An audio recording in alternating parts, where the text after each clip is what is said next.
Hello बच्चों, आज मैं आपके लिए क्लास 9th की एसएसटी की वर्कशीट नंबर 42 लेके आई हूँ। बच्चों, इसमें विषय है लोकतांत्रिक राजनीति और पाठ का नाम है संस्थाओं का कामकाज। ठीक है, तो इसको मैं आपको थोड़ा सा बता देती हूँ। हमारे देश भारत में विभिन्न स्तरों पर मौजूद अदालतों को सामूहिक रूप से न्यायपालिका कहा जाता है।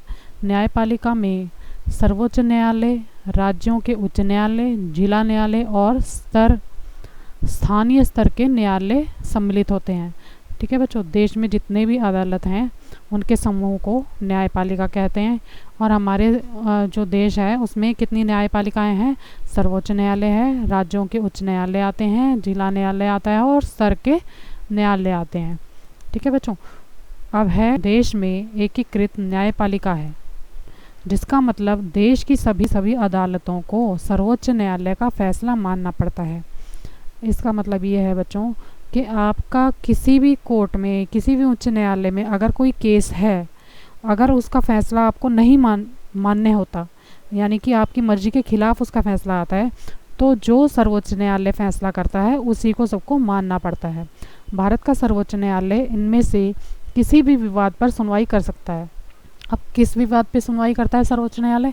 देश के नागरिकों के बीच विवाद, नागरिकों और सरकार के बीच विवाद, या तो आपस में देश के लोगों के बीच में कोई झगड़ा हो जाए, कोई लड़ाई हो जाए, या फिर सरकार से उन्हें कोई परेशानी है तो उसका भी निपटारा सर्वोच्च न्यायालय करता है। दो या उससे अधिक राज्य सरकारों के बीच विवाद, या तो राज्य सरकारों के बीच आपस में कुछ विवाद हो जाए तो उसका भी निपटारा सर्वोच्च न्यायालय करता है। केंद्र और राज्य सरकार के बीच विवाद, यह फौजदारी और दीवानी मामलों में अपील के लिए सर्वोच्च संस्था है।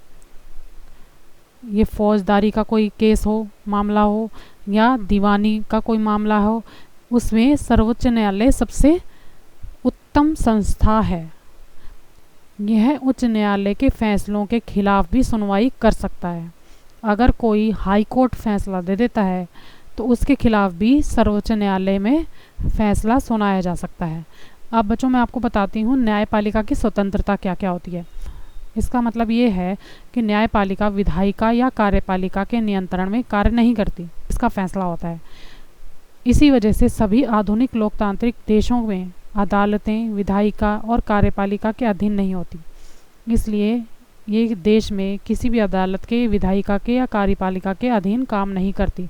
भारत का राष्ट्रपति देश के सर्वोच्च न्यायालय और उच्च न्यायालय के न्यायाधीशों की नियुक्ति करता है। अमूमन सर्वोच्च न्यायालयों में सबसे वरिष्ठ न्यायाधीश को ही प्रमुख न्यायाधीश नियुक्त किया जाता है। जो उम्र में बड़ा हो और जिसको ज़्यादा तजुर्बा हो उसको ही उस कोर्ट का जज बनाया जाता है। एक बार किसी व्यक्ति को सर्वोच्च न्यायालय या उच्च न्यायालय का न्यायाधीश नियुक्त करने के बाद उसे उसके पद से हटाना लगभग असंभव हो जाता है। एक बार कोई सर्वोच्च न्यायालय में या उच्च न्यायालय में जज बन जाता है या न्यायाधीश बन जाता है तो उसको हटाना बच्चों असंभव होता है। वह अपने पद पर कायम रहता है। किसी भी न्यायाधीश को हटाने के लिए संसद के दोनों सदनों में अलग अलग 2/3 बहुमत से अविश्वास प्रस्ताव पारित करना पड़ता है।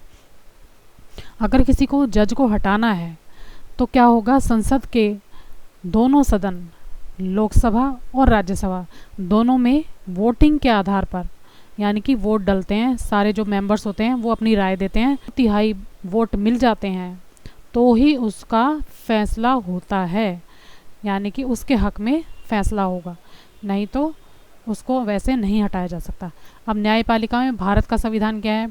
सर्वोच्च न्यायालय और उच्च न्यायालय में देश के संविधान की व्याख्या करने का अधिकार है। अगर न्यायपालिका को लगता है कि विधायिका का कोई कानून या कार्यपालिका की कोई कार्यवाही संविधान के खिलाफ है तो वह केंद्र और राज्य स्तर पर ऐसे कानूनी कार्यवाही को अमान्य घोषित कर सकता है। इस तरह किसी भी कानून या कार्यपालिका की कार्यवाही को चुनौती मिलती है तो सर्वोच्च न्यायालय उसकी संवैधानिक वैधता तय करता है। इसे हम न्यायिक समीक्षा के रूप में जानते हैं।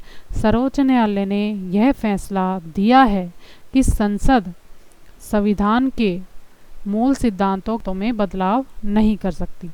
ठीक है बच्चों, आज की वर्कशीट में ये था। अब मैं जल्दी से इसके क्वेश्चन आंसर आपको करवा देती हूँ। तो क्वेश्चन नंबर 1 है न्यायपालिका किसे कहते हैं, इसमें कौन कौन से न्यायालय शामिल होते हैं। तो आंसर है भारत में मौजूद विभिन्न स्तरों पर अदालतों के समूह को सामूहिक रूप से न्यायपालिका कहा जाता है। न्यायपालिका में सर्वोच्च न्यायालय, राज्य के उच्च न्यायालय, जिला अदालतें और स्थानीय स्तर पर न्यायालय शामिल हैं। क्वेश्चन नंबर 2 है भारत के सर्वोच्च न्यायालय में किन मामलों की सुनवाई होती है। आंसर है देश के नागरिकों के बीच विवाद, सरकार और नागरिकों के बीच विवाद, राज्यों सरकारों तथा केंद्र सरकार व राज्य सरकार के बीच विवाद। चौथा है यह सर्वोच्च अपीलीय अदालत भी है। क्वेश्चन नंबर 3 है स्वतंत्र नगरपालिका अपना काम कैसे करती है। आंसर है स्वतंत्र नगरपालिका बिना किसी बाहरी दबाव के निष्पक्ष रूप से कार्य करती है। क्वेश्चन नंबर 4 है आपके विचार में नागरिकों के अधिकारों की रक्षा के लिए न्यायपालिका क्यों आवश्यक है। आंसर है नगरपालिका नागरिकों के अधिकारों की रक्षा करती है। अगर सरकार या समाज अथवा कोई अन्य व्यक्ति हमारे अधिकारों का हनन करता है तो हम न्यायालय की शरण ले सकते हैं। इसलिए नागरिकों के अधिकारों की रक्षा के लिए न्यायपालिका का होना अति आवश्यक है। ये थे बच्चों इसके 4 क्वेश्चन। अगर आपको मेरा वीडियो अच्छा लगा हो तो प्लीज़ मेरे चैनल को लाइक करना, सब्सक्राइब करना। Thank you very much.